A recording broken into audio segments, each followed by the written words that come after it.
soit présent par l'acte d'avocat. Souhaitons que la justice se modernise, qu'on lui donne les moyens. Pourquoi vous manifestez aujourd'hui?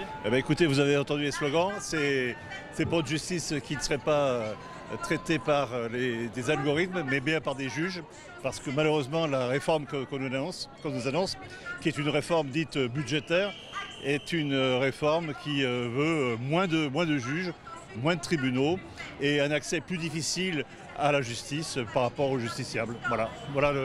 Voilà l'esprit de la réforme qu'on cherche à nous imposer. Qu'est-ce que vous demandez au gouvernement? Alors, pas le retrait.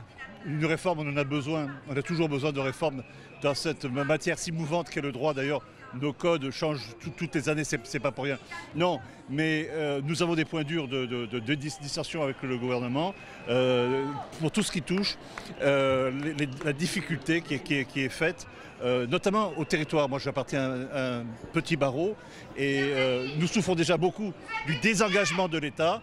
Et ce que nous voulons, c'est au contraire que le service public de la justice soit présent dans les territoires. Et tout ce qui va à l'encontre de cette proximité de la justice par rapport à son justiciable citoyen, nous sommes contre. Voilà.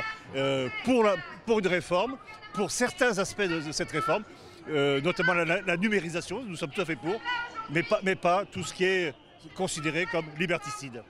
Vous pensez que vous allez être entendu et écouté par le gouvernement? Alors, comme vous le savez peut-être, c'est un gouvernement qui écoute difficilement.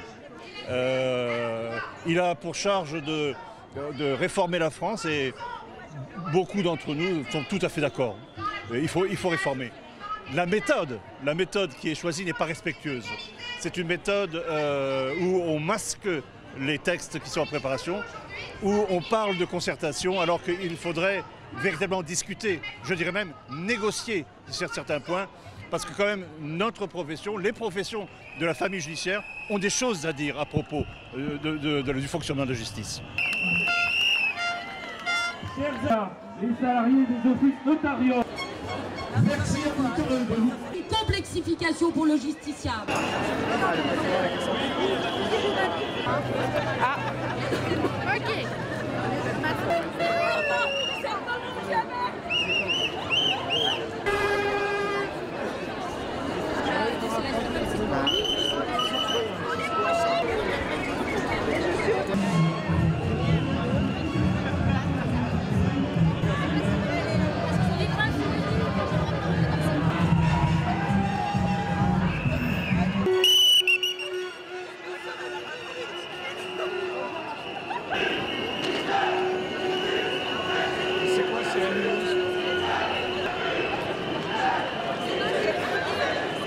On manifeste tout simplement contre une réforme qui ignore le justiciable et le sens de la justice.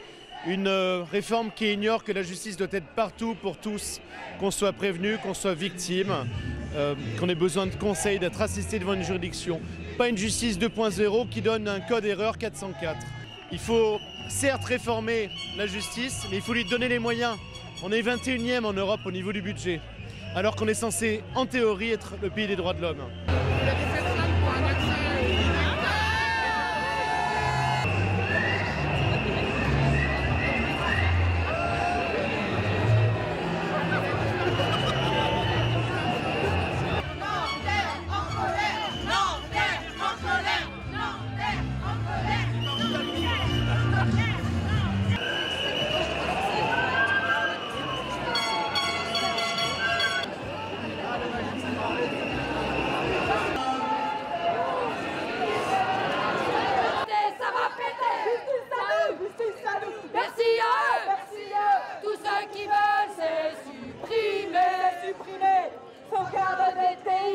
L'idée, c'est de transformer la justice en la privatisant, en l'éloignant du justiciable et en se débarrassant de ce qui est les garanties des libertés individuelles.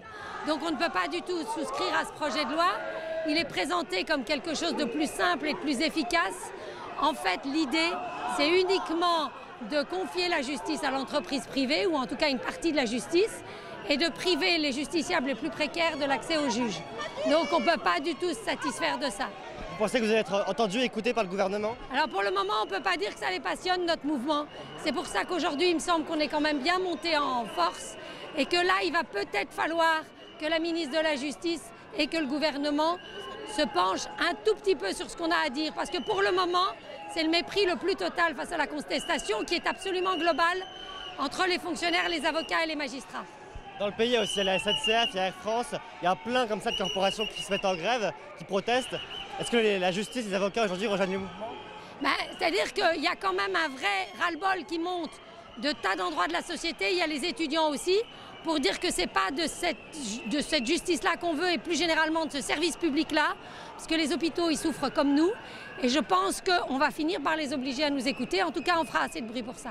Pas dire obligé, il y en a beaucoup qui parlent d'un mai 68 en 2018. C'est un truc qui pourrait arriver? Moi, c'est un truc que j'appelle de mes voeux s'ils ne sont pas capables de nous entendre avant. Expliquez-moi. C'est-à-dire qu'effectivement, on va avoir quand même des positions communes et des revendications qui se retrouvent de partout. Et il va falloir effectivement que ce gouvernement arrête de faire la sourde oreille.